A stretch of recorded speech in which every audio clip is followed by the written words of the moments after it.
En el origen, el todo estaba en medio de la nada. Los hombres inventamos el tiempo que nos contiene y buscamos respuestas.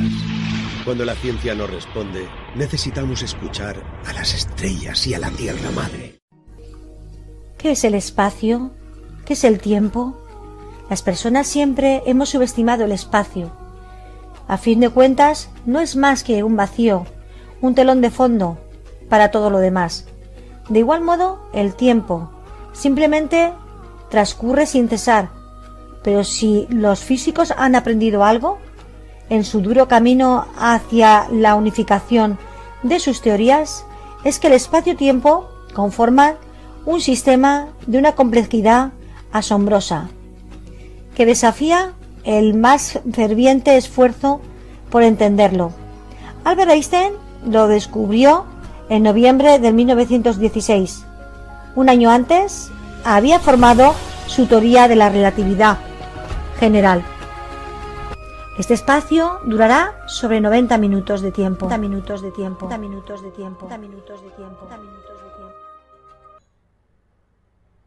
No sabes dónde estás.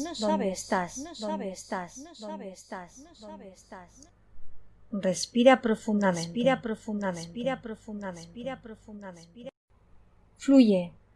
Déjate llevar. Te encuentras en el espacio-tiempo. Programa que presenta y dirige Rosario Fuentes. Tu programa, tu espacio, tu tiempo.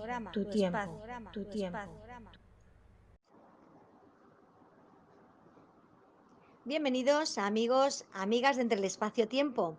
De nuevo aquí, otro programa más, como sabéis, programa dedicado al misterio, ciencia y tecnología. Seguimos con programas variados. Hoy tenemos en la sección de Efecto Mariposa a Jorge Barroso. Le seguirá el gran talismán, el tetagramatón, que nos lo propuso Carlos, un oyente del programa, que os informaremos sobre él y cómo protegernos y consagrarlo.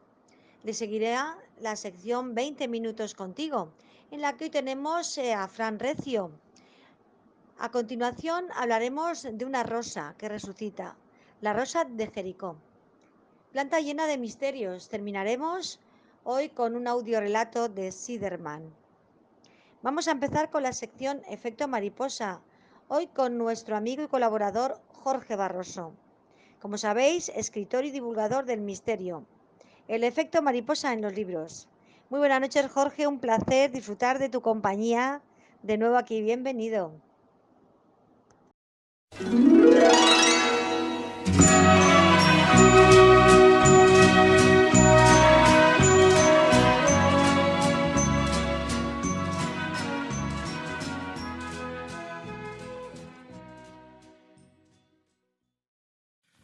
Buenas, soy Jorge Barroso otra vez aquí estoy, que me ha invitado el Rosario para hablaros un poco sobre un efecto mariposa.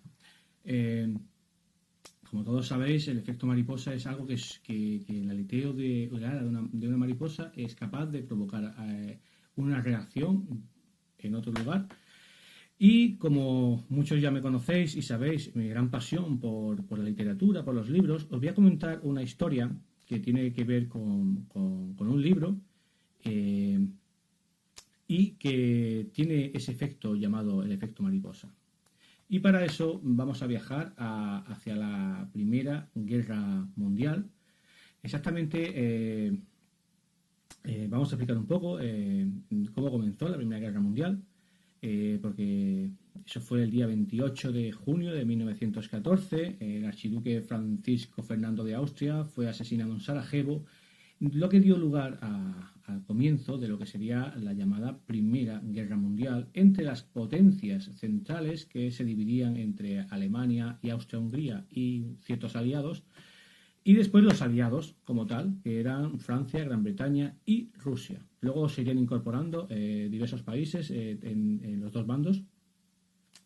Y aquella fue una guerra que, según Woodrow Wilson, por entonces el presidente de los Estados Unidos de América, llegó a asegurar que sería la guerra que acabaría con todas las guerras.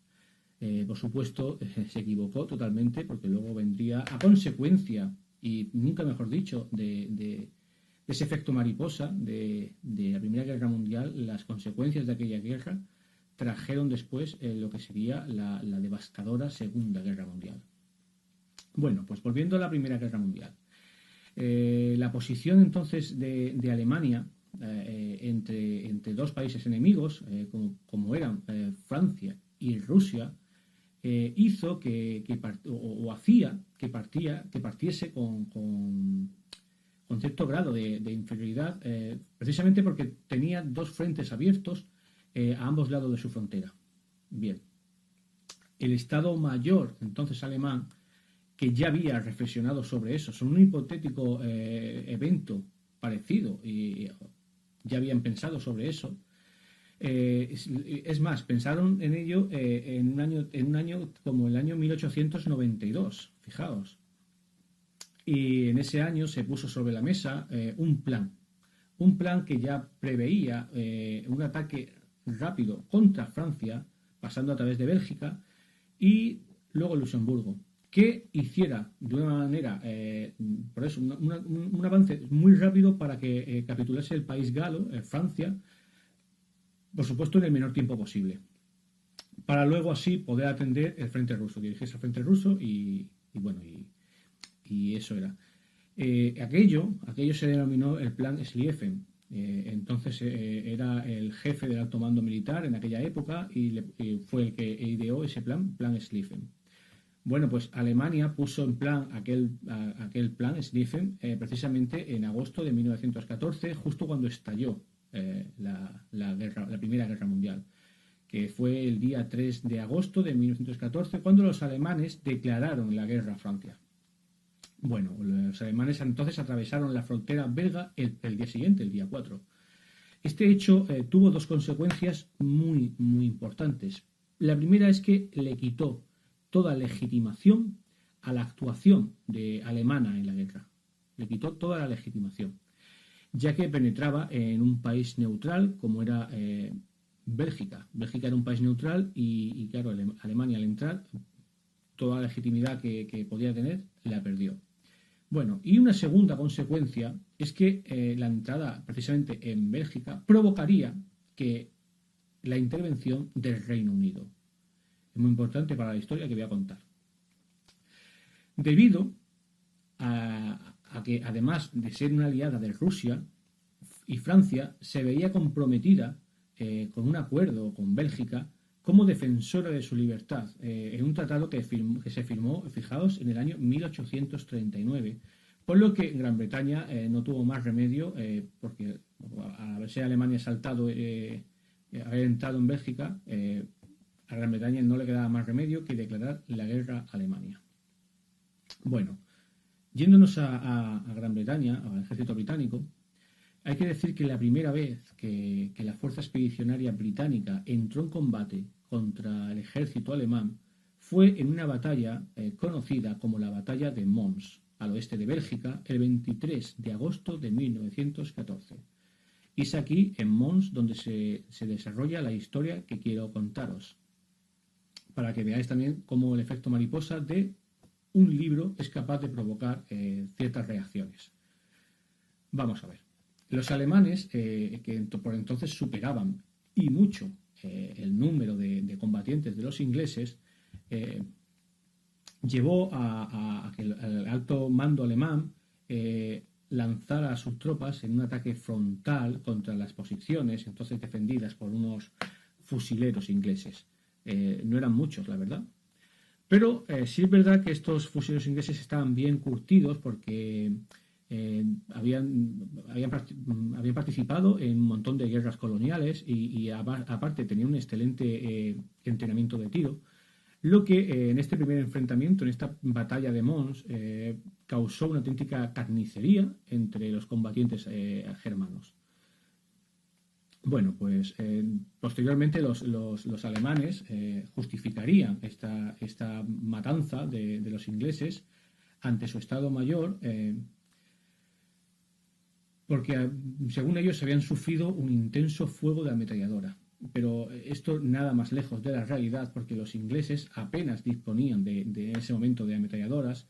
lo que ocasionó realmente estragos en las líneas alemanas germanas era la tremenda precisión que tenían, porque, como he dicho, tenían un excelente entrenamiento de tiro, estos fusileros ingleses, y también porque disparaban con unos fusiles nuevos llamados los fusiles Leigh-Enfield, y bueno, esto fue realmente lo que hizo que los británicos o los ingleses pudieran derrotar entre comillas al ejército alemán.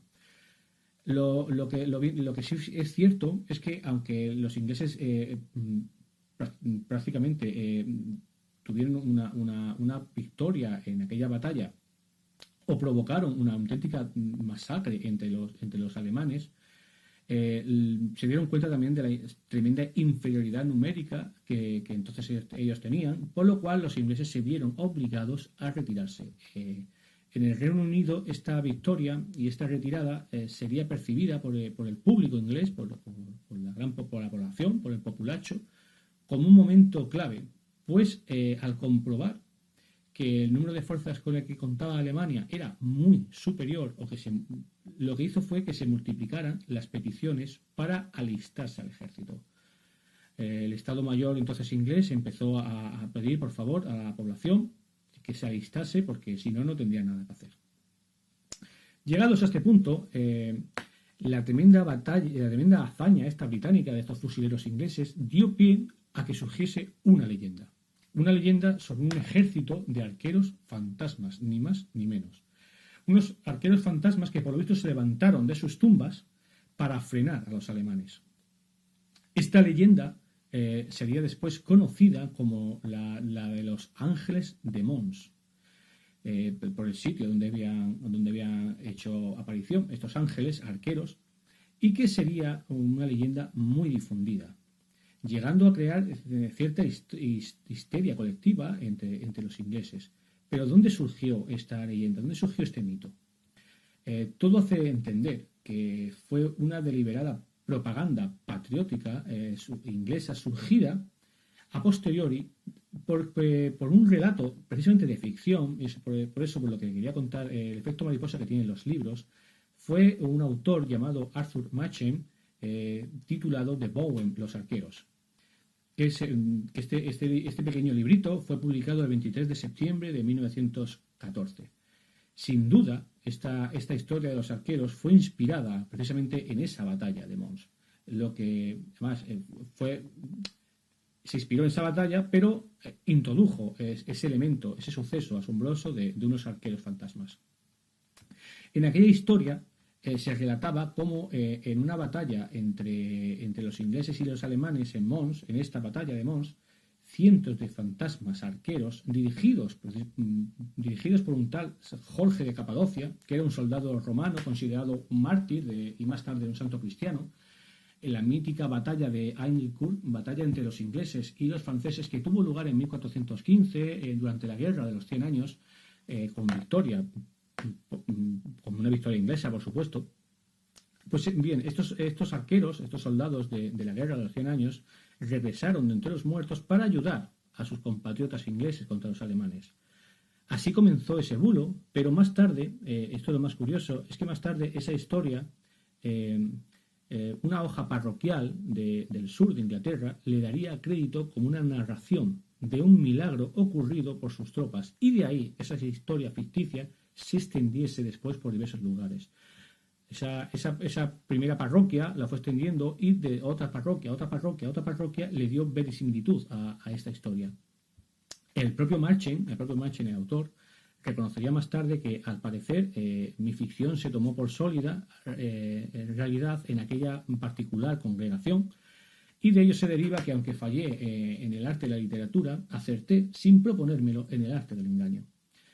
Para que no lo sepa, para los que somos un poco frikis de las historias de terror, Arthur Machen es un autor parecido un poco a Poe, Lovecraft.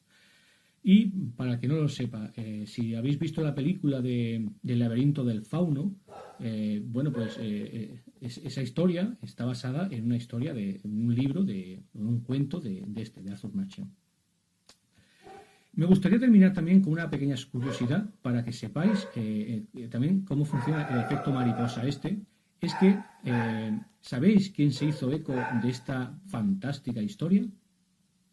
Bueno, y que, por cierto, llevó a otro libro.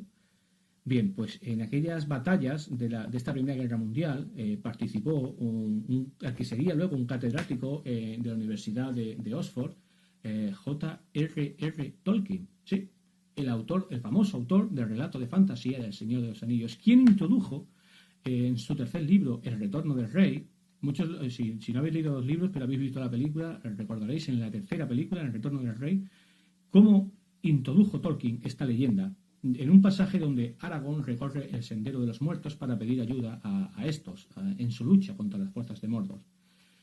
Y nada, pues eso es, para que veáis cómo funciona el efecto mariposa a través de los libros y cómo surge a través de una historia de ficción y si se da verisimilitud a esas historias, cómo puede el aleteo de esa mariposa generar todo eso. ¿Y por qué digo eso? Porque gracias a esa historia de ficción que se le dio como si fuese cierta y por parte de esa parroquia, y ¿por qué? ¿Por qué se le dio como cierta esa historia? ¿Y por qué le interesó entonces a las parroquias o a Inglaterra darla como cierto? Porque lo cierto es, y aquí lo curioso, es que a partir de que se empezó a propagar aquel mito, aquella leyenda, miles de voluntarios se alistaron al ejército británico para luchar contra los alemanes, porque mucha gente creyó que aquello era cierto y que luchando contra los alemanes podrían tener una especie de ayuda divina. Así que eso es todo, amigos. El efecto mariposa a través de los libros. Un saludo.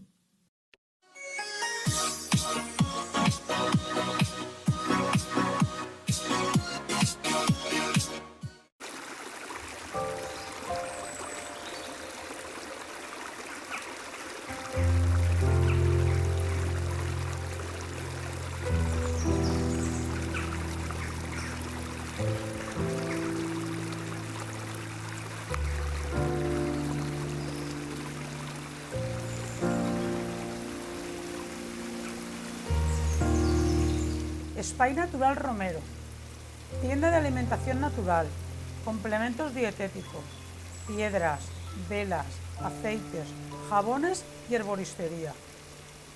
EMI, con su buen trato profesional y personalizado, te atenderá gustosa en Calle Mayor, esquina con Ramón y Cajal, Manises. Teléfono 960 013 301.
Muchas gracias, Jorge, por esta forma de ver este efecto mariposa en los libros y compartir este espacio.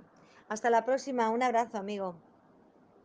Y ahora vamos a seguir con la publicidad de la revista online Fenómena, como sabéis, gratuita mensual, para continuar con uno de los más poderosos talismanes más antiguos, el tetragramatón. Si te apasiona el mundo del misterio y la historia, no puedes dejar de lado la revista Fenómena. En ella encontrarás temas de actualidad y artículos relacionados con la historia, con colaboraciones científicas y reputados investigadores. Tirada mensual online, completamente gratuita. Fenómena, la investigación científica de lo inexplicable. Visita fenómena-es.com y síguenos en redes sociales. Recuerda, todos los meses, revista Fenómena.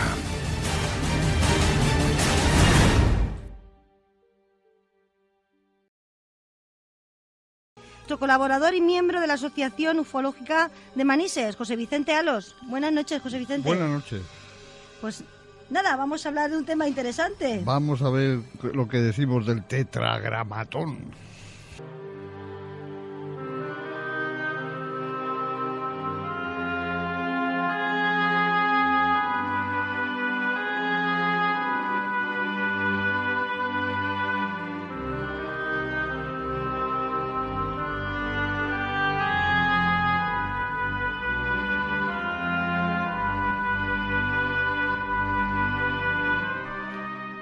El tetragramatón, o estrella de 5 puntas, o pentagrama, es un símbolo antiquísimo.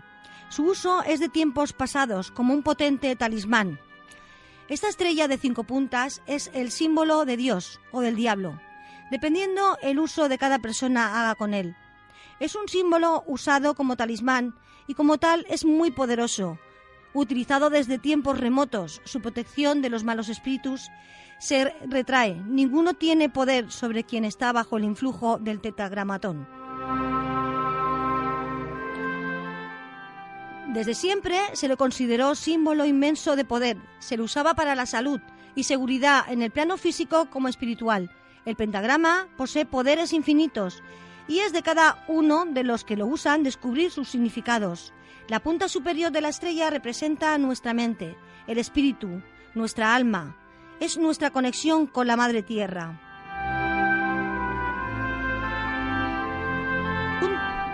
Su punta superior izquierda representa el movimiento, el aire, simboliza la inteligencia, la creatividad. La punta superior derecha representa el elemento fuego, simboliza el valor, la pasión, el atrevimiento, lanzarse y seguir las emociones.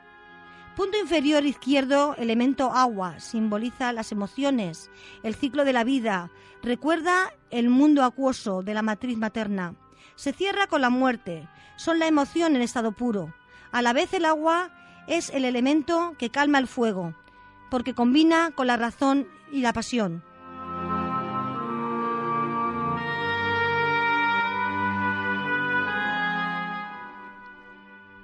La punta inferior derecha representa al elemento tierra, simboliza la estrella, la resistencia física, la seguridad, el crecimiento, el arropo, la abundancia. Es la madre tierra, nos proporciona para vivir. El pentagrama está encerrado en un círculo, es un pentágono que representa la unión de todos los aspectos del ser. Une el cuerpo y la mente, lo espiritual y lo profano, y nos recuerda que son necesarios todos estos aspectos para vivir nuestras vidas. Si nos fijamos en la expresión gráfica de las estrellas, que forman 5 triángulos entrelazados, representan la fuerza de los 5 sentidos. El centro de ella haría alusión al sexto sentido o la intuición.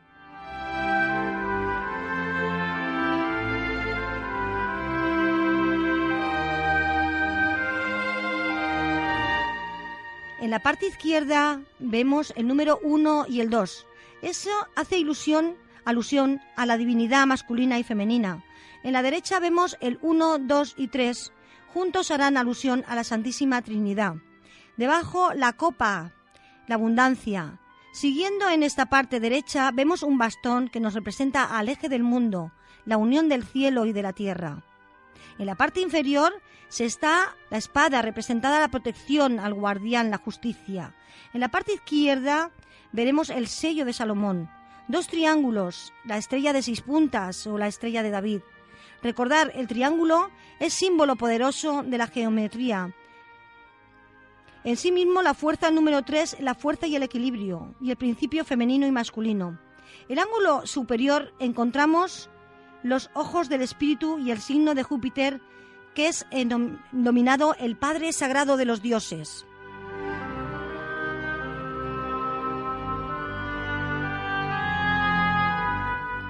Y seguimos con el tetragramatón. El brazo izquierdo derecho encontramos los signos de Marte, símbolo de la fuerza. En los pies de la estrella figura el signo de Saturno, que es el símbolo de la magia. En el centro, el símbolo de la filosofía oculta. Mercurio, el signo de Venus. El caduceo de Mercurio representa la espina dorsal y las 2 alas del ascenso del fuego sagrado. A lo largo de esa espina dorsal, abriendo las 7 iglesias, el Apocalipsis de San Juan. Las 2 serpientes son de Ida y Pingala. Ascienden a lo largo del canal energético, la espina dorsal, hasta llegar a la cabeza. El chakra corona y los 7 chakras, que son los 7 centros energéticos, maestros de nuestro canal.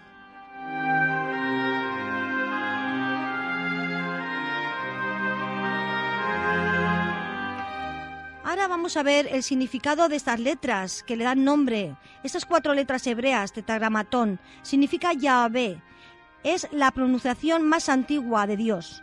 Alrededor del pentagrama encontramos la palabra, esta palabra que estamos repitiendo tanto. En tiempos medievales, el caballero cristiano la usaban como símbolo. El pentagrama no es satánico. Pitágoras lo usaba como un símbolo de salud. Este pentáculo se usará como soporte para sintonizar todo aquello que coloquemos encima de él, para bendecir, consagrar. Este pentáculo invertido no es símbolo oscuro. Se usaba para marcar un paso evolutivo de Vicano, para representar el 2º grado, la búsqueda de lo divino en tu interior. Debemos demistificar lo que se ha distorsionado de él. Nunca ha representado el mal.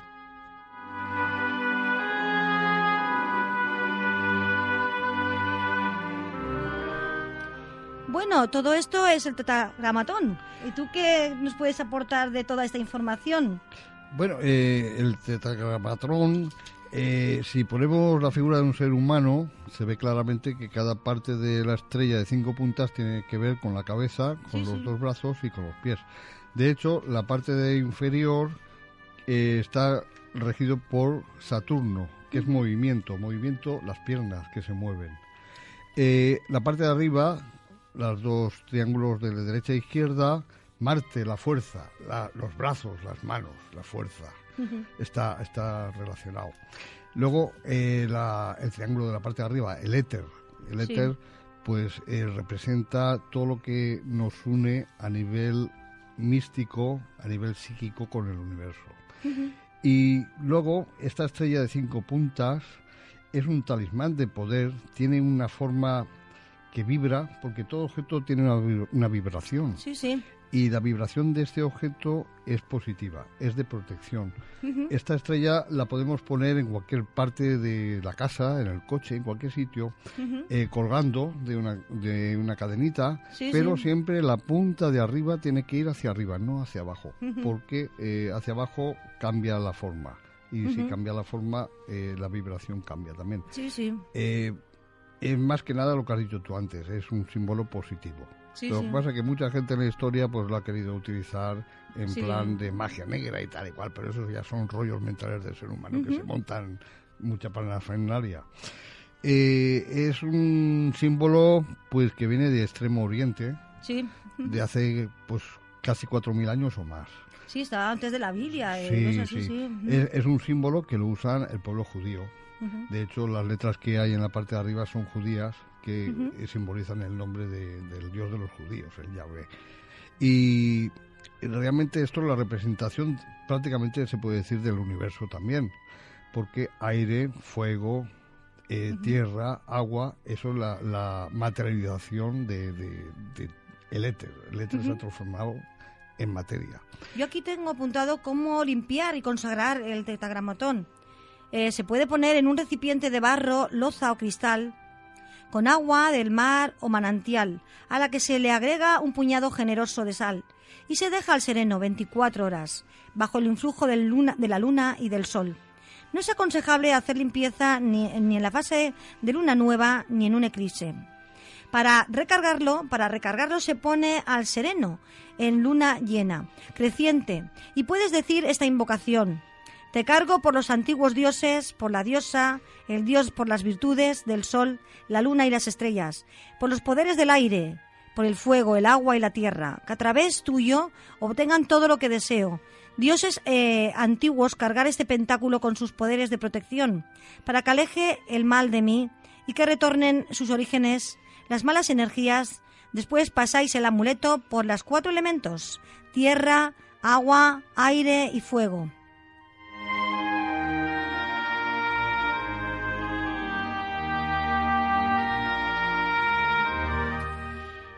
José Vicente, esto es un amuleto, entonces si mucha gente le da poder a este símbolo, ¿qué hace con el símbolo? ¿Qué pasa con el símbolo? Realmente si lo meditamos, realmente no deja de ser, es el símbolo del ser humano, el cuerpo humano. Si nosotros nos ponemos en armonía con el universo, realmente el talismán es uno mismo. Lo que pasa es que lo queremos ver reflejado en una forma exterior, en la parte de fuera nuestra, verlo con nuestros ojos, pero realmente es una fotocopia de lo que somos nosotros. Sí, sí. Y nosotros, si nos ponemos en armonía con el universo, el talismán somos nosotros mismos.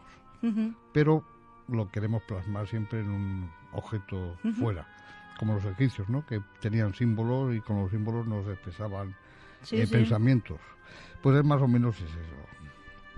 Pero cuando muchas personas le damos poder a un objeto, porque vamos, la protección es uno mismo. Si yo tengo un objeto y yo deseo y le doy poder, claro, centro mi atención en él y somos mucha gente lo que se centran en el tetragramatón, le damos más poder. Por supuesto, o sea, el poder que tiene el símbolo es el poder que nosotros le damos. O sea, traspasamos energía positiva a ese objeto. Por ejemplo, Jesús cuando curaba, curaba con una varita, no curaba con las manos. Y tenía una varita como Harry Potter. Y eso... le daba poder a la varita. Efectivamente, a nivel ocultista se sabe que una varita pues, se le puede dar poder también, una simple varita. Bueno, pues vamos ahora a deciros cómo podemos consagrar el pentagramatón. Vamos a ello. El mejor día sería el domingo. Es el mejor día. A solas ponemos el talismán sobre un plato nuevo blanco durante 1 hora. Media por una parte y la otra media por la otra. Hay que cubrir las 2 caras del amuleto. Durante este tiempo recitamos esta invocación. Este talismán representa a todas las fuerzas y las energías universales en el planeta Tierra. Astros poderosos centren sus efubrios en ese talismán, que me acompaña y me protegerá, y dará buena suerte mostrándome siempre el camino correcto. Dótenlo de las virtudes y cualidades precisas para dominar y vencer a todos mis enemigos. Permítanme vencer los obstáculos e inconvenientes que aparecen en mi camino.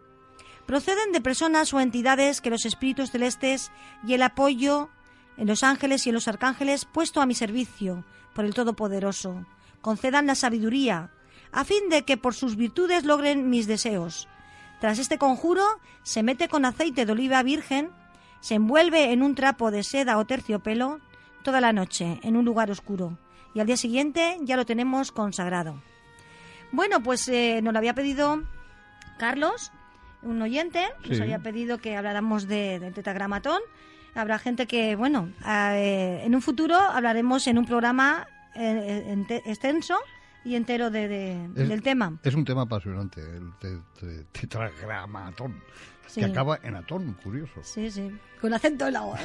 Bueno, pues Carlos, desde aquí darte las gracias por tu participación en el programa y espero que te haya gustado. Muchísimas gracias.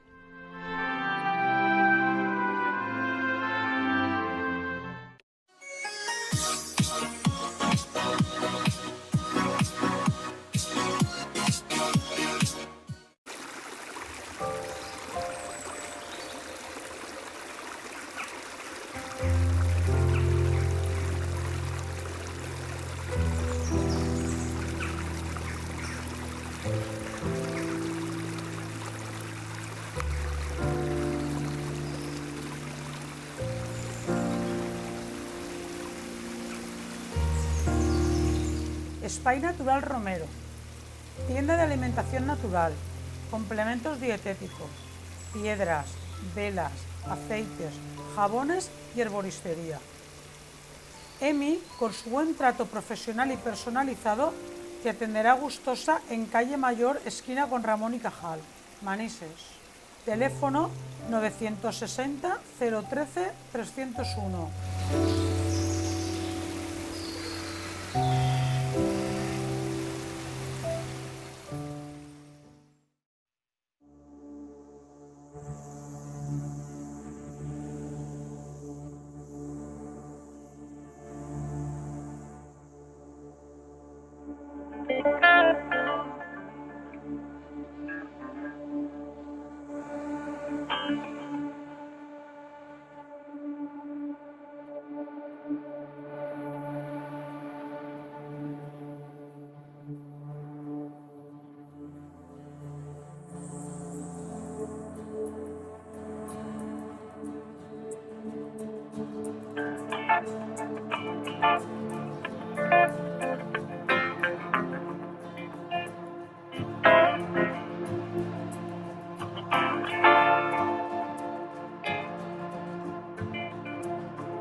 Seguimos. Ahora vamos a conocer al investigador de lo insólito, el director del programa Enigmas 03. Él es Fran Recio. Vamos a escucharlo.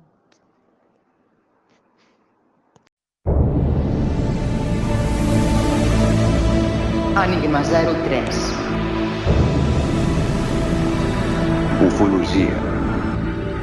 Enigmes de la història. Parapsicologia. Esoterisme. I ciències d'avantguàrdia.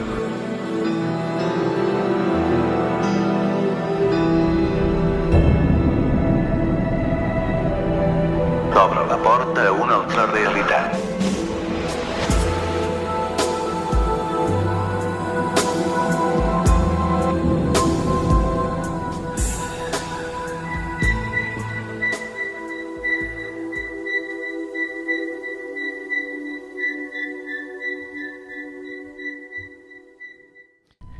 Hola, saludos, es un placer estar con todos vosotros. Mi nombre es Fran Recio y hoy pues vengo a presentaros el programa Enigma 03 que grabamos y emitimos en Radio Cubellas para toda Cataluña, luego también a través de iVoox para el resto de España y el mundo, para todo aquel que quiera contactar con nosotros. Bueno, yo quiero explicar un poco el porqué de este programa de radio. La verdad es que los inicios fueron un tanto rocambolescos, como aquellas situaciones en que una cosa te va llevando a la otra y al final pues acabé dirigiendo este proyecto radiofónico que ya en esta próxima temporada, que ya hemos cerrado el tema con la emisora, pues haremos la 11ª temporada.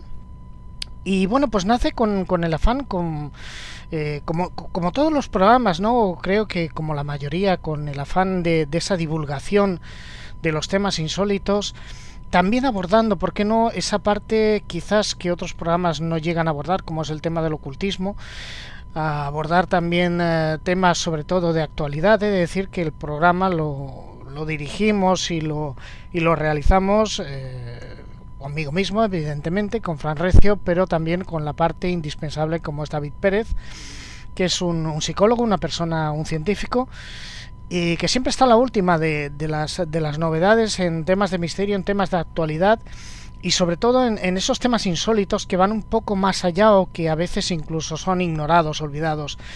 En este programa, como digo, lo emitimos con ese afán, ¿no?, de divulgar, pero sobre todo dar esos puntos diferentes. Nosotros no tratamos de sentar cátedra en ningún momento. Invitamos a oyentes, invitamos también sobre todo a personas, pues a nuestros colaboradores, escritores, personas que han investigado, personas menos conocidas, que dan su versión, que necesariamente evidentemente no tiene por qué ser la del programa, ni la mía de Fran Recio, ni la de David Pérez. Podemos estar de acuerdo o no, pero sobre todo damos voz, permitimos que hable la persona que entrevistamos, y sobre todo que él exponga, ¿no? Y luego, pues en última instancia, la persona, el oyente, es el que le toca extraer sus propias conclusiones. El programa no sigue los cánones habituales de los programas de misterio, es decir, sabemos que para que haya muchas descargas, uno de los grandes factores, por ejemplo, es que el programa sea variado. Sin embargo, cuando yo escuchaba los programas de radio hace ya bastantes años, me encontraba que había mucha variedad dentro de un mismo programa, pero al final te quedabas con ganas de más, ¿no? Entonces, lo que procuro siempre, o procuramos en estos programas, es hacer prácticamente un monográfico sobre una temática en concreto, ¿no?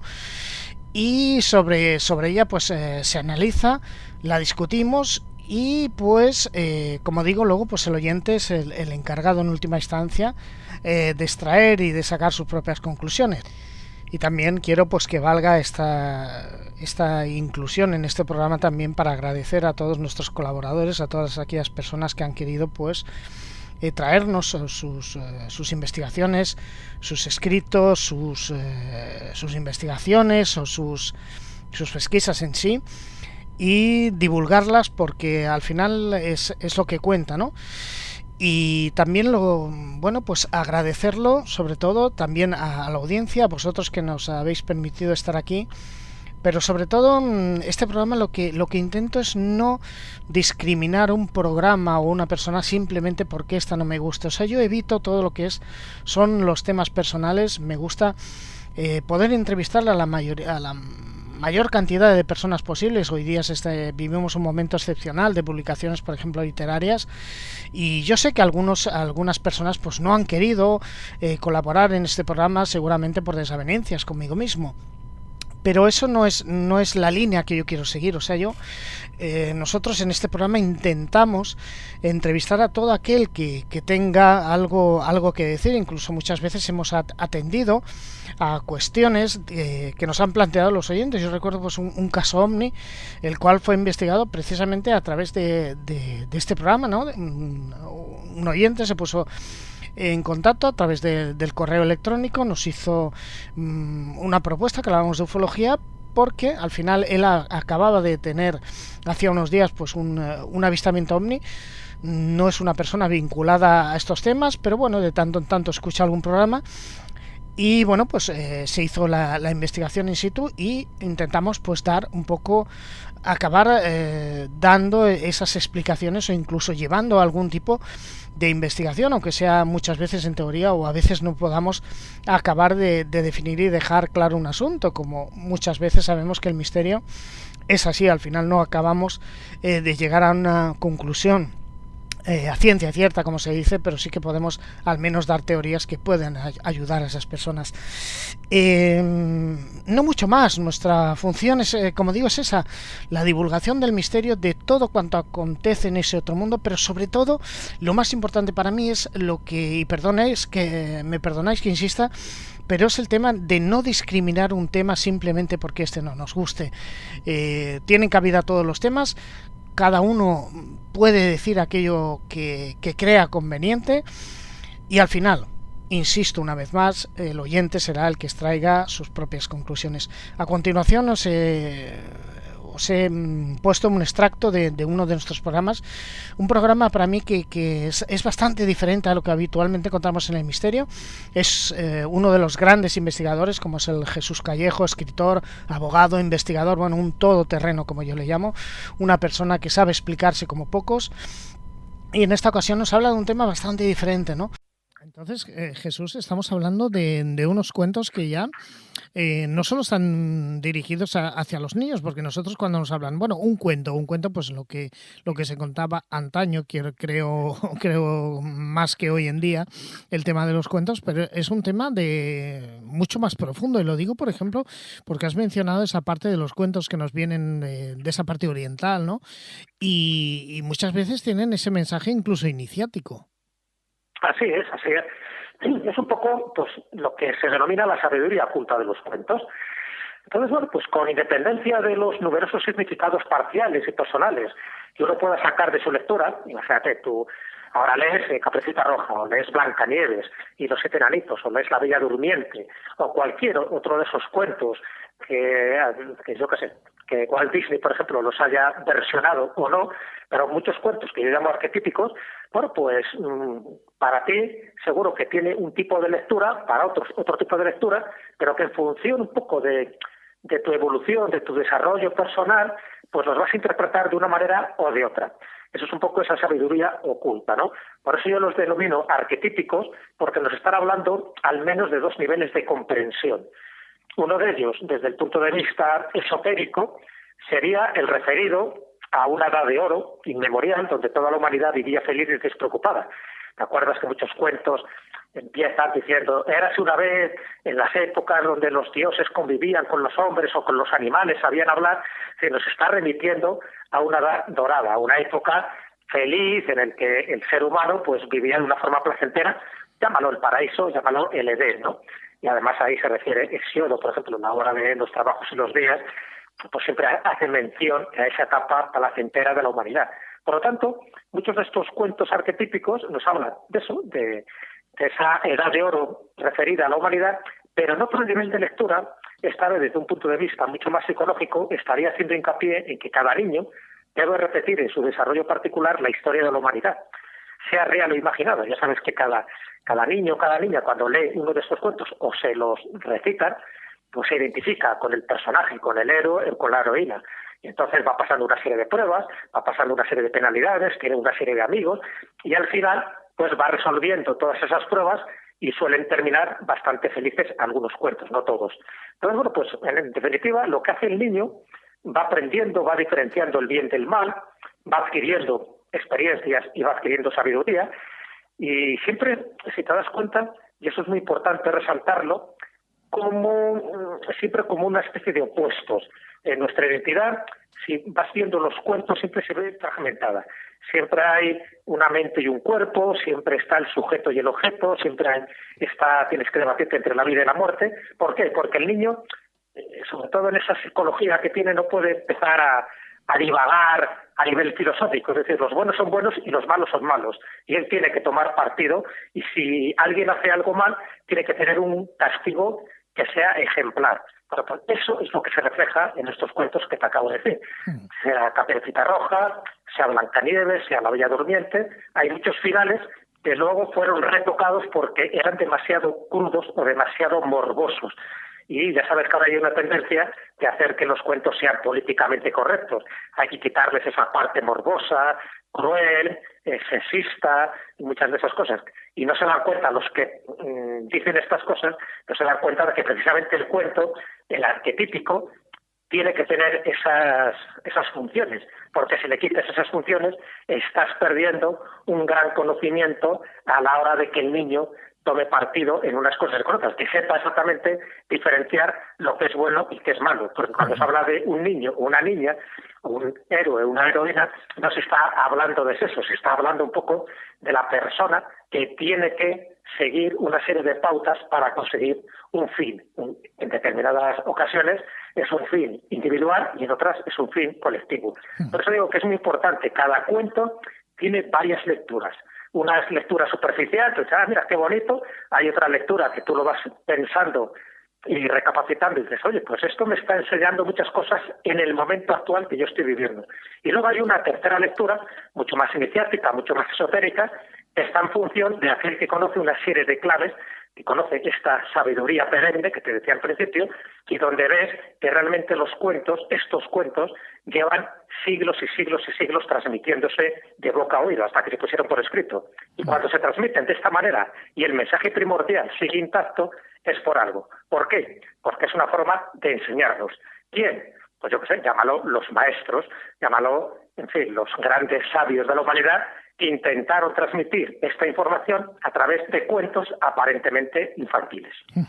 Porque esos cuentos infantiles, o bueno, aparentemente infantiles, por lo que estoy escuchando, tienen dos funciones. Una es educar, al menos a ayudar en esa educación al niño, a través de aprender esos valores, etcétera. Y otra también, ese mensaje puede ser iniciático, puede ser de algún otro, para el que lo está leyendo, para la persona adulta. Así es. Esa es la clave para mí, ¿no? Bueno, para mí y para mucha gente que ha investigado en profundidad esta sabiduría oculta que tienen los cuentos, porque en definitiva muchos cuentos, igual que muchos juegos también aparentemente infantiles, son herramientas de conocimiento, no lo olvidemos. Hay un buen número de leyendas y de cuentos populares, así como juegos infantiles, que nos están transmitiendo una enseñanza oculta que está velada en un enigmático sistema de indicios. ¿Por qué hay sistema de indicios? Lo que hay que saber qué sistema es ese, ¿no? Y qué indicios son. Luego hay pruebas. Cuando estás más o menos metido en el ajo, pues te das cuenta de qué indicios nos están permitiendo conocer esa sabiduría intrínseca que tienen algunos de los cuentos. Pero fíjate, por poner un ejemplo, ¿no? Te cuento un cuentecito de estos de la tradición oriental para que veas la profundidad que tienen muchos de estos cuentos a la hora de buscar un mensaje. Dice uno de estos cuentos que en cierta ocasión se quejaba un discípulo a su maestro diciéndole: siempre nos cuentas historias pero nunca nos revelas su significado. Y el maestro le dice: ¿te gustaría que alguien te ofreciera fruta y la masticara antes de dártela? En fin, como ves, este es uno de los muchos cuentos que vienen a cuento porque a quien no le gusta que le arrullen con estas narraciones y con estas leyendas. Pero claro, cuando te las intentan explicar del todo, de alguna forma, te están quitando también parte de esa sabiduría oculta. Entonces conviene que te cuenten el cuento, pero que seas tú luego el que saques tus conclusiones. Por eso los cuentos tienen que ser muy simples. O sea, en general son cuentos de muy pocas páginas. Prefiero los cuentos anónimos, ¿no? Los cuentos de esta tradición inmemorial. No me refiero tanto ya a los cuentos de Anderson o de otros autores, que sí se explayan y pueden ser cuentos a lo mejor de 20 o 30 páginas, lo cual ya son otro tipo de desarrollos, ¿no? Pero, por ejemplo, uno de los que más contaba cuentos, que era el sacerdote jesuita Antoni de Melo, muchos de sus libros, como por ejemplo El canto del pájaro o La oración de la rana, están salpicados de cuentecitos, pues bueno, pues para transmitir sus enseñanzas. Y él decía que había como 3 modos de leer este tipo de cuentos. Por una parte, leerlos una sola vez y pasas al siguiente. De este modo, pues bueno, te sirve de entretenimiento. La segunda forma de leerlos es reflexionar sobre él y lo aplicas a la propia vida en el momento que tú estés pasando. Y el último, la otra forma de leer el cuento es reflexionar sobre él, creas un silencio interior y dejas que el cuento te revele el profundo significado interno, porque lo tiene. Y muchos de ellos, y te pondré luego algún ejemplo, pues verás que tienen un significado que a mucha gente le pasa desapercibido. ¿Por qué? Porque no se da cuenta de esas claves o de esos sistemas de indicios que te decía al principio. Es como píldoras que te meten ahí totalmente comprimidas, esa sabiduría, que si lees la primera vez, esto pues bueno, es un entretenimiento. Pero si lo reflexionas, verás que son, ya te digo, pequeñas cápsulas de información que están contenidos una serie de elementos básicos para la comprensión no solo del niño, sino también de los adultos, porque ya sabes que hay muchos cuentos que pueden arrullar o dormir a los niños, pero pueden despertar a los adultos. Es decir, si tienes el conocimiento adecuado para saber interpretar algunos de estos cuentos, verás que hay mucho más misterio, que hay mucho más trascendencia, que hay mucho más esoterismo y más simbolismo del que nos podemos imaginar.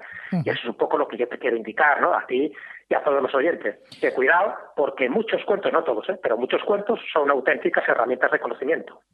Sin embargo, y antes de proseguir con el tema de los cuentos, a mí me da, no sé qué sensación tendrás tú, Jesús, pero claro, el cuento parece como algo de antaño, que hoy día prácticamente no se utiliza. Yo no sé si hoy día pues los padres siguen leyendo cuentos a sus hijos para antes de dormir, pero creo que es algo que se ha ido perdiendo y quizás estamos perdiendo también esa forma de enseñanza, ¿no? Bueno, hombre, se va perdiendo porque también hay que acostumbrarse a los nuevos tiempos. Ahora, en fin, hay mucha televisión, hay mucho ordenador, mucho internet, mucho videojuego, y evidentemente no es lo mismo antes, cuando no había luz eléctrica, que te reunías alrededor del hogar, del fuego del hogar, y empezabas a contar cuentos. Entonces era distinto, ¿no? También se ha perdido mucho la función de la abuela o del abuelo que va contando sus cuentos a sus nietecitos. Ahora lo que se tiende es eso, a regalarle un libro muchas veces para adultos, o ponerle una película o darle un videojuego. Entonces sí que se ha perdido un poco esa conexión entre padres e hijos a la hora de contar cuentos y también entre abuelos y nietos. Pero se siguen contando cuentos, claro que se siguen contando cuentos, y se siguen editando. Se siguen editando los hermanos Grimm y a Charles Perrault, y a Battista Basile, y a Fernán Caballero y a tantos y tantos otros.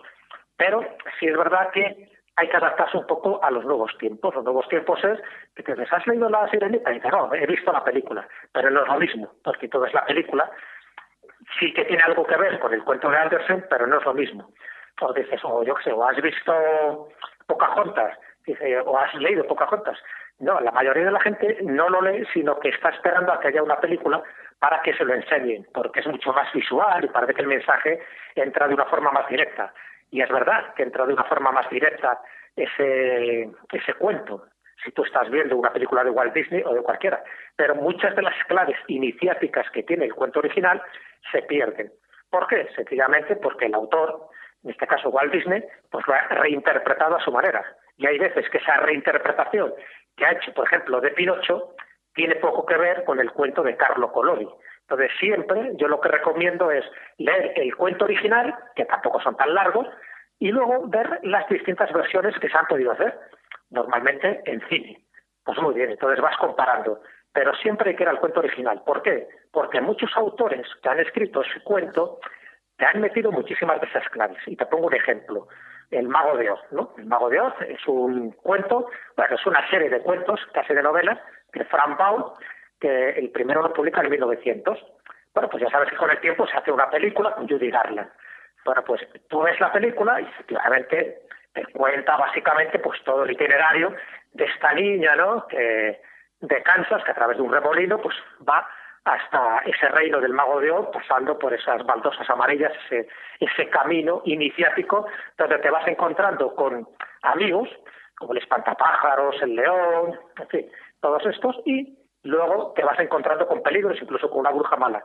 La película te da una visión muy rápida de ese cuento, pero si tú lees la novela verás que muchos de esos elementos coinciden con una visión iniciática de la vida, es decir, del recorrer esa vida que hace la niña, en este caso Judy Garland, en busca de ese conocimiento superior.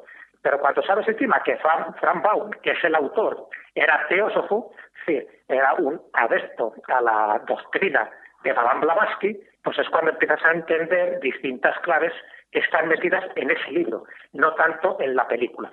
En fin, son muchas de esas cosas que cuando tienes una comprensión global de esa historia, de ese cuento, de ese autor, lo entiendes mucho más y además te enriquece. Y no solo te enriquece, sino que son como píldoras milagrosas que te hacen más divertida todavía la vida y te hacen ver el cuento de una manera mucho más didáctica, mucho más pedagógica y mucho más psicológica, porque sabes que muchos de los cuentos se han interpretado en clave psicológica y psicoanalítica. Hay un libro famoso de Bruno Bettelheim que se llama Psicoanálisis de los cuentos de hadas, donde intenta analizarlos desde esa perspectiva, pero lo puedes analizar desde muchas, y siempre, casi todas muy atractivas, siempre muy divertidas cuando conoces lo que te decía al principio, cuando conoces el sistema de indicios.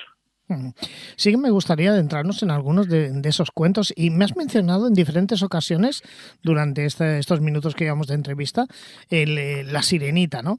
Claro que muchos hemos visto la película, pero realmente hay un mensaje más allá de toda esta trama de la Sirenita. Pues sí, porque claro, a ver, la Sirenita yo digo que es muy diferente el que haya leído el cuento de Hans Christian Andersen o el que haya visto la película, porque en la película sí se pone una serie de nombres y se añaden una serie de datos que no aparecen en el cuento original. La película de Walt Disney, recordemos, es de 1989, pero es que el cuento es de 1837. Y como ves, ha pasado siglo y medio de diferencia y de distancia, ¿no? Y aunque nos pese, la Sirenita no se llamaba Ariel, ni era pelirroja, tal como aparece en la película de Walt Disney, ni tenía como mejor amigo un cangrejo llamado Sebastián, y tampoco aparece un pólipo marino llamado Úrsula, y muchos de los elementos. Entonces, si te vas realmente a la Sirenita de Hans Christian Andersen, sí que es verdad que hay una serie de cosas que son muy comunes, ¿no? Y es esta niña, esta sirenita, que ve un naufragio, se enamora del marinero porque era muy guapo, pero el marinero cuando despierta no ve a la sirenita, sino que ve a una joven humana. Bueno, ya sabemos todo lo que hay, ¿no? Pero, por ejemplo, hay una serie de datos que difieren mucho del cuento a lo que es la película, porque en el cuento, lo que el trato o el pacto que hace con esta especie de hechicera de los abismos es que le da su hermosa voz, pero no la lengua, ¿sabes? Entonces, nunca se desprende de la lengua, se desprende de la voz, y además eso es lo que ella luego tiene en los impedimentos para poderse acercar al amor de su vida. A cambio, es verdad que tiene unas piernas, ya no tiene la cola, por lo menos le permite caminar, pero tiene que sufrir un montón. Es uno de los cuentos, porque Andersen era así, hay que conocer un poco su biografía, son de los cuentos que no acaba bien, porque al final la sirenita, como no puede conseguir el amor de su vida, porque el amor de su vida al final se acaba casando con esa joven hermosa, pues lo que hace es que ella de alguna forma se suicida porque se convierte en espuma, ¿no? Pero bueno, siempre hay una pequeña recompensa, ¿no? Porque al final se convierte pues en una de las hijas del viento, tal como dice Hans Christian Andersen. Pero bueno, todo esto queda muy bien reflejado, esa especie de elemento acuático entre los dos mundos, porque ten en cuenta que aquí lo que se está hablando es de una dicotomía, es decir, ese mundo marino que está lleno de vida y lleno de inteligencia, con ese mundo terrestre que es el que nosotros conocemos. Y cómo alguien que forma parte del mundo sobrenatural, del mundo de los elementales, como es una sirena, quiere casarse con un humano, cuando realmente estamos hablando de especies distintas. Bueno, esto forma parte de muchas de las leyendas. En España, por lo menos hay media docena de casos de este tipo de uniones o de matrimonios entre un ser humano y un ser sobrenatural, que incluso ha dado origen a ciertos linajes, y linajes que han dado origen también a escudos nobiliarios, como es el caso de los Mariños de Lobeira, o como, es el caso de algunas de las familias nobles de Asturias. Entonces, esto llama mucho la atención porque en el fondo lo que hace Andersen es recoger este tipo de leyendas inmemoriales, las da su retoque literario, porque el hombre sabía escribir muy bien, y lo convierte en La Sirenita. Pero digo que La Sirenita original de 1837 sí que sufrió muchísimos cambios, algunos para peor, en la película que hace Walt Disney, que le empieza a dar nombres a personajes que en el cuento original no tiene. Y el final es ligeramente distinto a como aparece en el cuento. Pero da igual, el hecho es que La Sirenita, ya digo que está significando dos mundos aparentemente antagónicos, pero que se producen momentos de encuentro o de encontronazo. Y es en el momento en que surge ese amor, porque hay toda una leyenda que ocurre también en la zona española. La leyenda es que estas sirenas suelen tener un alma colectiva. Para conseguir un alma inmortal e individualizada necesitan casarse con un ser humano. Bueno, pues lo que hace Andersen es hacer una versión muy edulcorada, pero también muy personalista de esa vieja leyenda.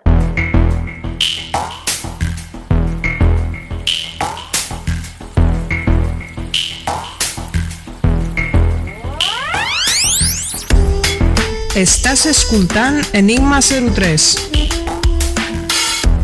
La ràdio del misteri a prop teu. Amb Fran Recio i David Pérez. Dissabtes a les 11 de la nit i la repetició el diumenge a la mateixa hora. Descarrega el podcast a iVoox cada dilluns. Actualitat del misteri, entrevistes a experts, reportatges d'investigació, tertúlies temàtiques, monogràfics. Tot el que vols escoltar és a Enigma 03. Con nosotros a Sol Blanco Soler.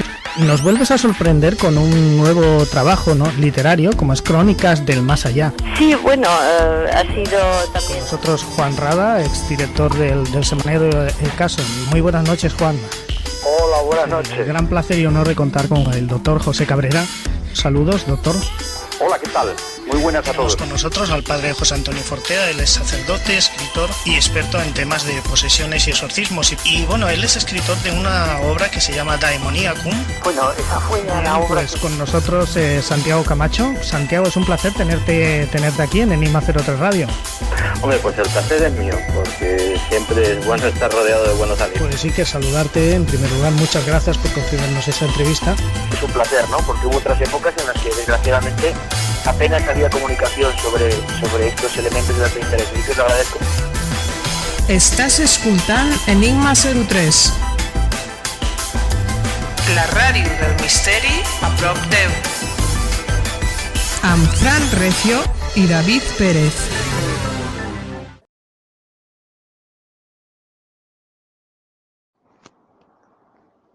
Bueno, Fran, un programa magnífico, estupendo que haces, que hemos podido escuchar, y algunos de tus invitados que habrán pasado muchísimos en estas 11 temporadas.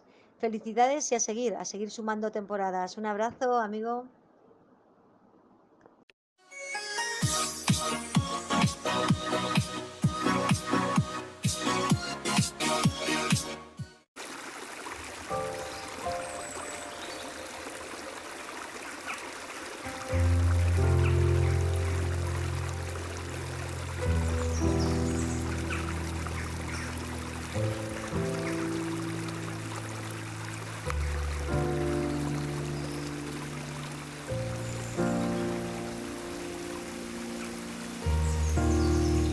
Espai Natural Romero, tienda de alimentación natural, complementos dietéticos, piedras, velas, aceites, jabones y herboristería.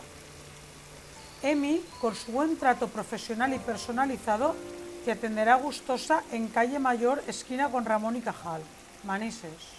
Teléfono 960 013 301.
Y ahora escucharemos las propiedades casi mágicas de la rosa de Jericó y alguna leyenda de esta planta tan especial que te quitará las malas energías de casa.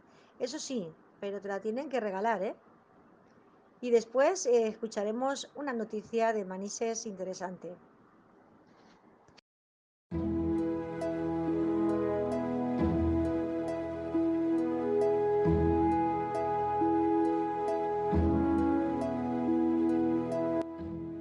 Bueno, deciros que de ahora en adelante lo mismo, de vez en cuando alguna noticia de ciencia, misterio, de plantas, de animales.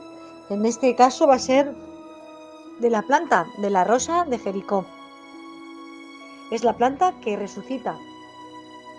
La rosa de Jericó es en realidad un helecho de la familia Lipoidea, famosos que por llegar a secarse hasta parecer que está muerta, y luego resucita al volver la época de aguas. Crece prolíficamente en los estrechos prados de los Estados Unidos y también se la puede encontrar en algunas zonas del norte de España, oeste de Francia, Bélgica y Oriente Próximo. La habilidad que tiene esta especie de sobrevivir sin agua durante tanto tiempo y de soportar una gran deshidratación se debe a un disacárido, un tipo de azúcar doble que crea esta planta, llamado treolasa. Otros animales y plantas como los tardígrados también hacen uso de ella para salir de estados de muerte aparente. Además de aparecer en la Biblia, se dice que es una planta mágica. Los indios ya la usaban como planta medicinal y se le ha reconocido propiedades terapéuticas, en especial como diurética y para la cura y mejorar las heridas. Y ahora vamos a contaros dos leyendas sobre la rosa de Jericó. El misterio y la historia envuelven a esta planta de una manera sin igual. Son varias leyendas que recaen sobre ella. Desde nada más y nada menos que la época medieval nos llega una historia. En el siglo XIII, un caballero catalán llamado Jaume regresó de las cruzadas con varias plantas. Estaba totalmente convencido de que tenían propiedades mágicas. Cuando llegó a casa, vio que su hijo había enfermado y tenía la lepra. El caballero, confiando en una de las plantas que había traído, lo que hizo fue ir a la iglesia y coger agua bendita. En esa agua puso la rosa de Jericó y la dejó 9 días. Después de estos días le pidió a su hijo que se lavara la cara con ella. Cuenta la leyenda que el niño se curó casi de inmediato. Nuestra segunda leyenda cuenta que cuando Jesús estaba orando en el desierto, porque llevaba días sin beber ni una gota de agua, mientras lo hacía, una flor acabó en sus pies. ¿Qué flor piensas que era? Pues estás en lo cierto, la rosa de Jericó. Fue el viento quien la trajo a él. Pasaban las horas y no había ni una gota de agua por ningún sitio. Entonces llegó la noche y la humedad de la noche del desierto hizo que las gotas de rocío se quedaran posadas entre las ramas de la flor. Y de esa manera pudo beber. Gracias a esta flor consiguió por fin calmar su sed. Toda flor tiene sus historias y detrás esta preciosidad tiene más de una. Y nada menos que en esta ocasión te hemos contado 2. Espectacular leyenda, una pequeña muestra que nos habla sobre el tiempo que hace que se cree que esta flor tiene muchísimas propiedades que están fuera de nuestro mundo. Y cuidado con ella, es de las flores que hechizan y hechizan de verdad. Bueno, espero que os haya gustado las 2 leyendas cortitas de la flor de Jericó. Y os la recomiendo, yo la tengo y bueno, la tengo en una pecera llena de agua y me la trajeron, pues eso, parecía un estropajo, o sea que está muy bonita. Eso sí, mejor que te la regalen, ¿eh?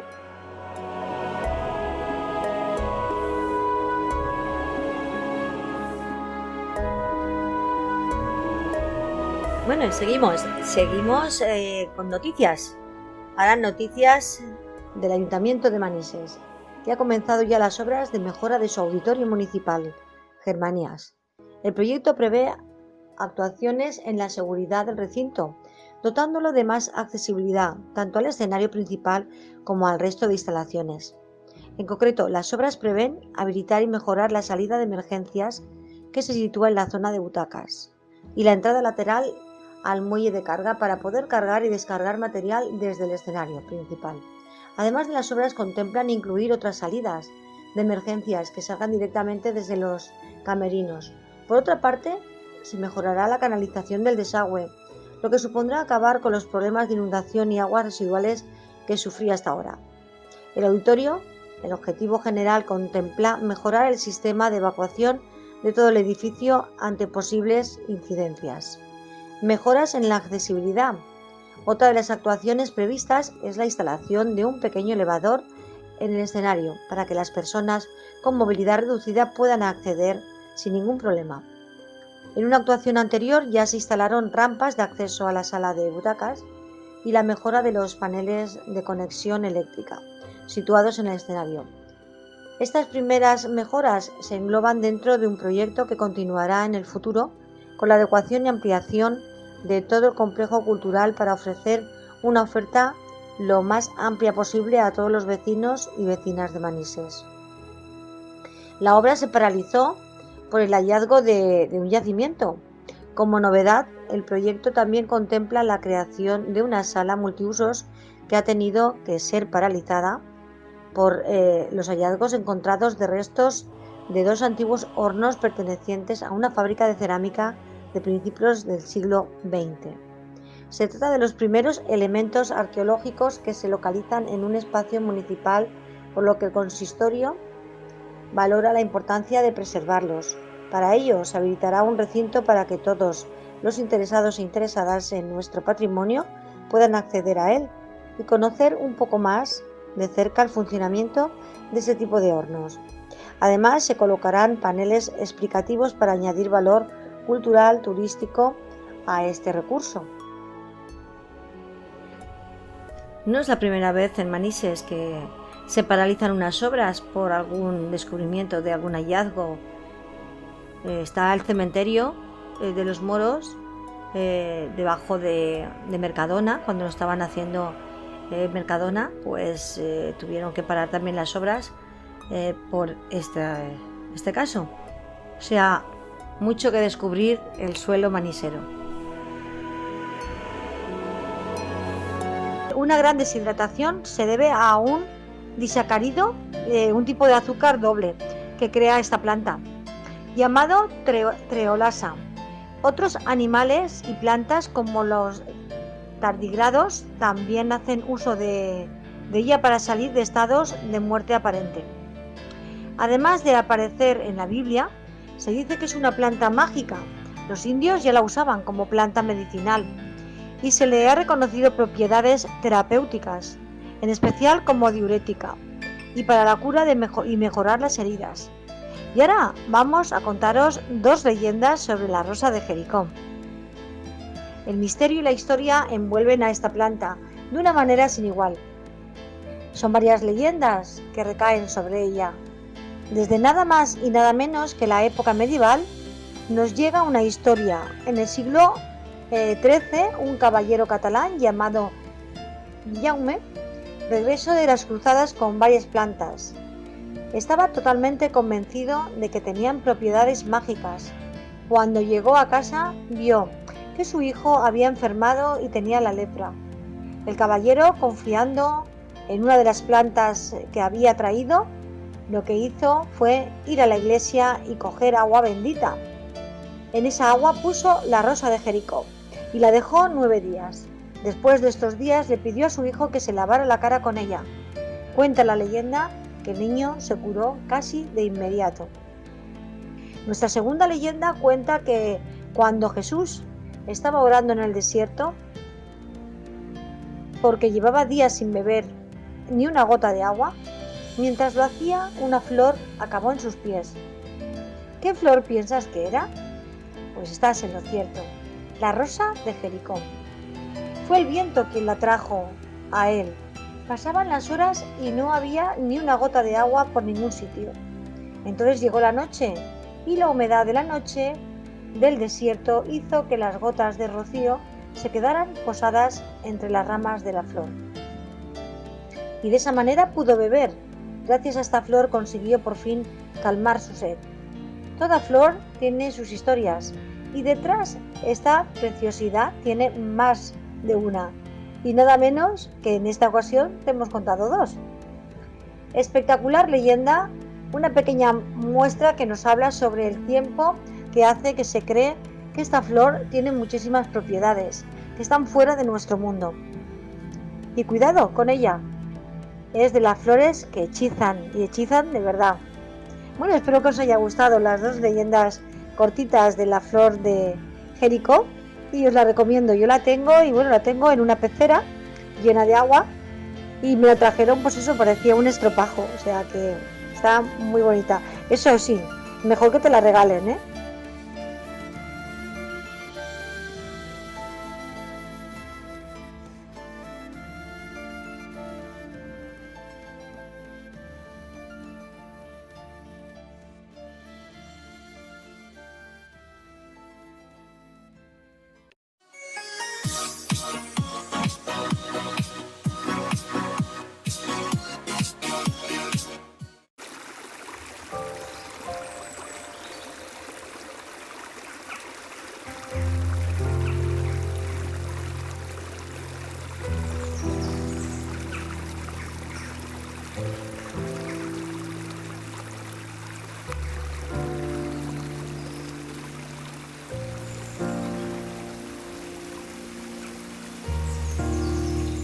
Espai Natural Romero, tienda de alimentación natural, complementos dietéticos, piedras, velas, aceites, jabones y herboristería. EMI, con su buen trato profesional y personalizado, te atenderá gustosa en Calle Mayor, esquina con Ramón y Cajal, Manises. Teléfono 960 013 301.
Espero os haya gustado conocer las propiedades de esta rosa.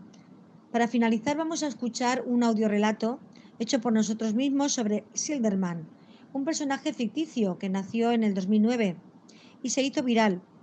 Espero que os guste, amigos, estos audiorelatos. Le ponemos muchísimo cariño al hacerlos y la verdad que nos gusta mucho. Disfrutamos mucho con ellos. Nuestra narradora es una niña, es Dar. Y a los demás participantes, pues la verdad no los voy a nombrar por si a lo mejor me dejo alguno.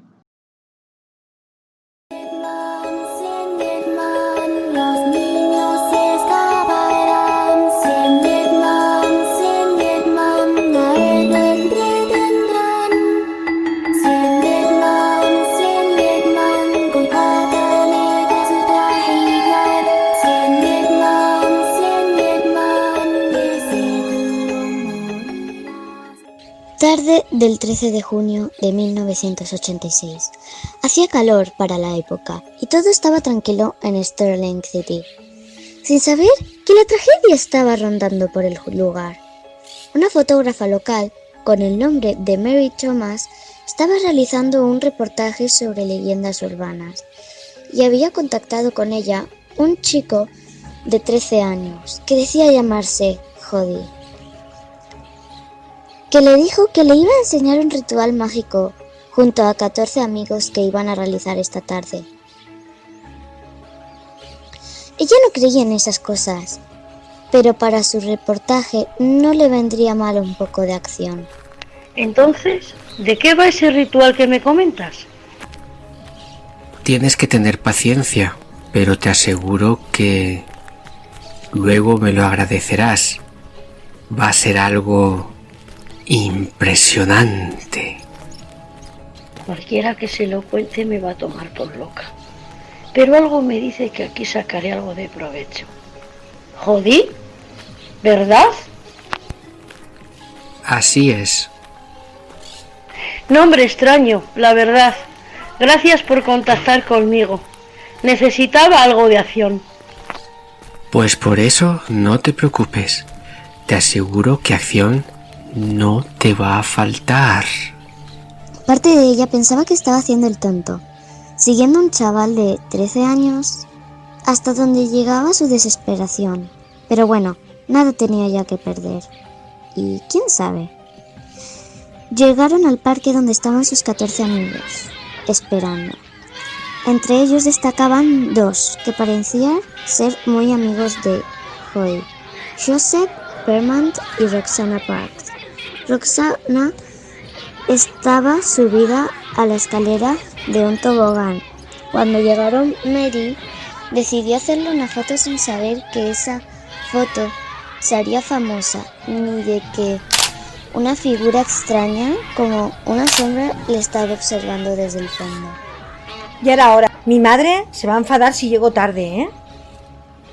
Dijo Roxana enfadada. Tranquila, verás cómo llegas a tiempo a casa. Os presento a Mary, la fotógrafa que os conté.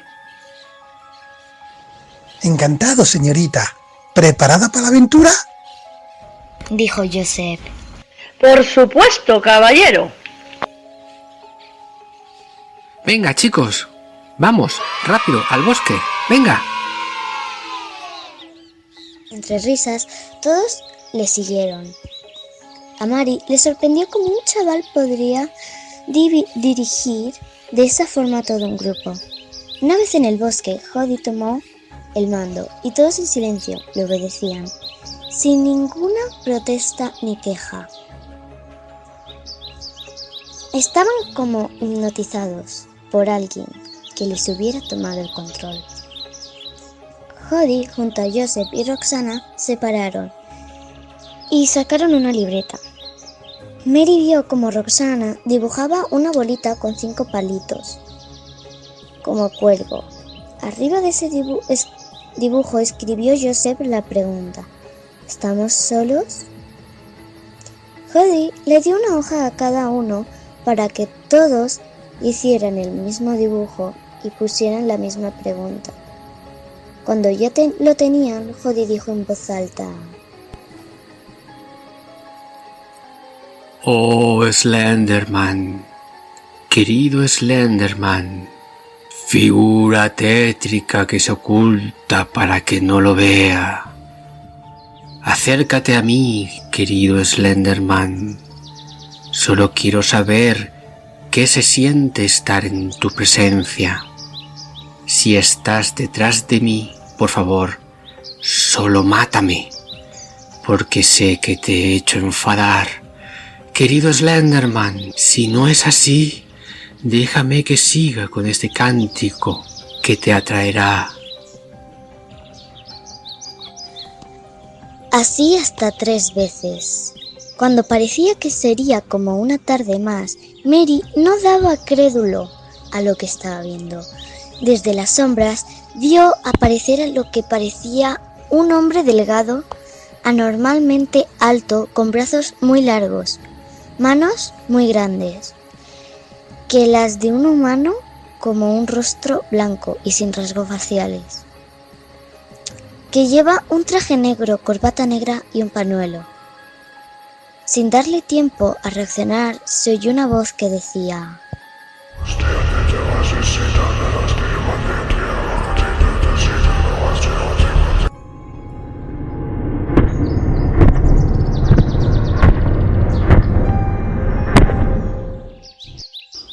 Sí, gracias, joven, por esta ofrenda.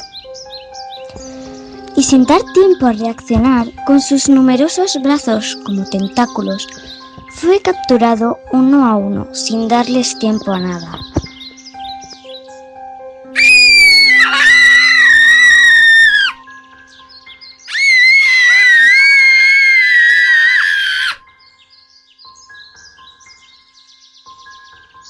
Y desapareciendo entre las sombras. Joseph se quedó mudo, sin poder hablar, mientras Roxana solo pudo gritar: ¡Ayúdame!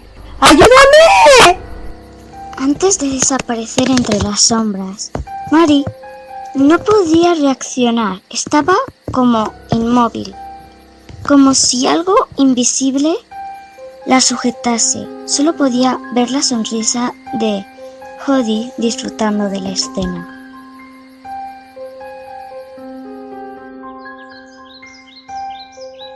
Veo que me has traído una invitada más.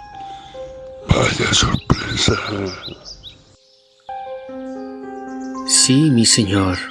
Creí que le agradaría que alguien, al fin, pudiera dejar constancia de su existencia, como me dijo, y nos ayudará con ellos.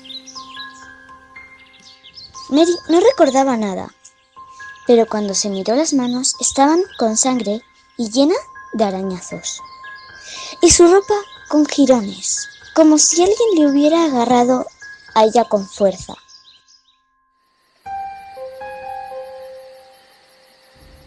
Lo recuerdas, ¿verdad?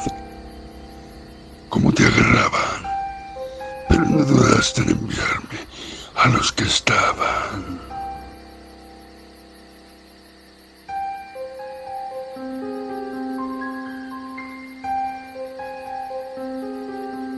No podía creer que los hubiera ayudado. Horrorizada y asqueada, se puso a correr, como alma que lleva el diablo.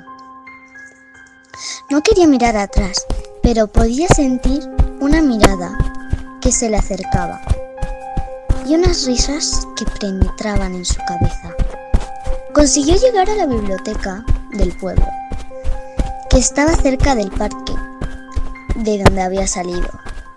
Cuando entró era todo silencio, no había nadie, como si todo el mundo hubiera desaparecido.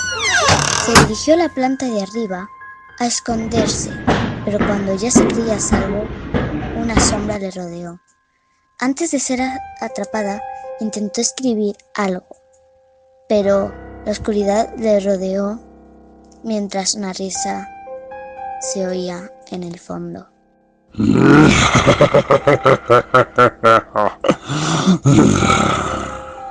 14 niños y ella desaparecieron esa noche sin dejar rastro. Hasta que más tarde su cámara fue recuperada por un niño en la biblioteca. Además, un par de sospechosas fotografías en blanco y negro, donde se podía leer: No queríamos ir, no queríamos matarlos, pero su persistente silencio y los brazos abiertos nos horrorizaban y reconfortaban al mismo tiempo.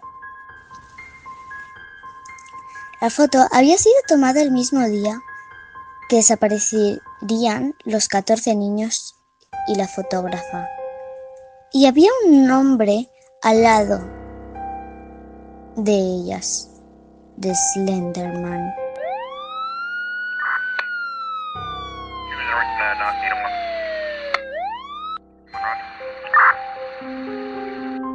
Gracias, joven, por estas fotos. ¿Quiere algo, un refresco? ¿Cuál es su nombre, joven? No, gracias. Solo quiero ayudar. Mi nombre es Judy, señor.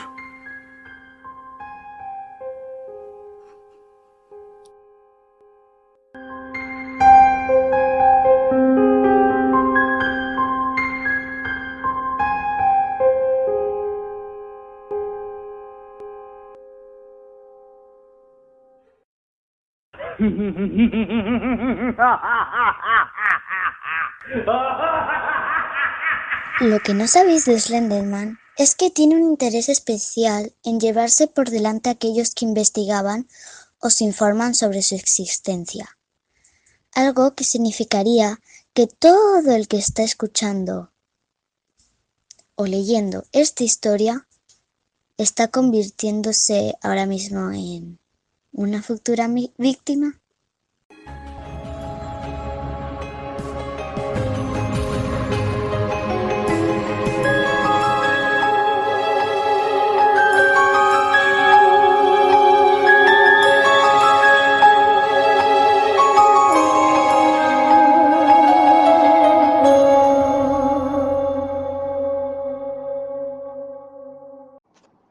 Llegamos al final del programa.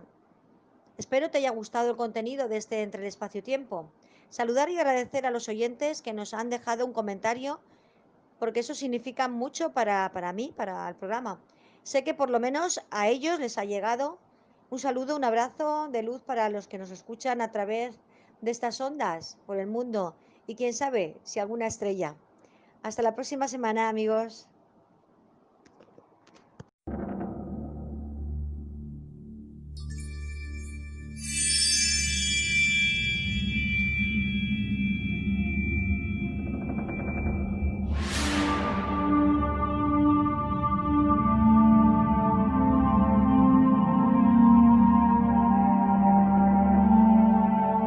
En el origen, el todo estaba en medio de la nada. Los hombres inventamos el tiempo que nos contiene y buscamos respuestas. Cuando la ciencia no responde, necesitamos escuchar a las estrellas y a la Tierra Madre. ¿Qué es el espacio? ¿Qué es el tiempo? Las personas siempre hemos subestimado el espacio. A fin de cuentas, no es más que un vacío, un telón de fondo para todo lo demás. De igual modo, el tiempo simplemente transcurre sin cesar, pero si los físicos han aprendido algo en su duro camino hacia la unificación de sus teorías, es que el espacio-tiempo conforma un sistema de una complejidad asombrosa, que desafía el más ferviente esfuerzo por entenderlo. Albert Einstein lo descubrió en noviembre de 1916. Un año antes había formado su teoría de la relatividad general. Este espacio durará sobre 90 minutos de tiempo. 90 minutos de tiempo. 90 minutos de tiempo. 90 minutos de tiempo. 90 minutos de tiempo. No sabes dónde estás. No sabes dónde estás. Respira profundamente. Respira profundamente. Respira profundamente. Respira profundamente. Fluye. Déjate llevar. Te encuentras en el espacio-tiempo. Programa que presenta y dirige Rosario Fuentes. Tu programa, tu programa, tu espacio, tu espacio, tu tiempo, tu tiempo, tu tiempo.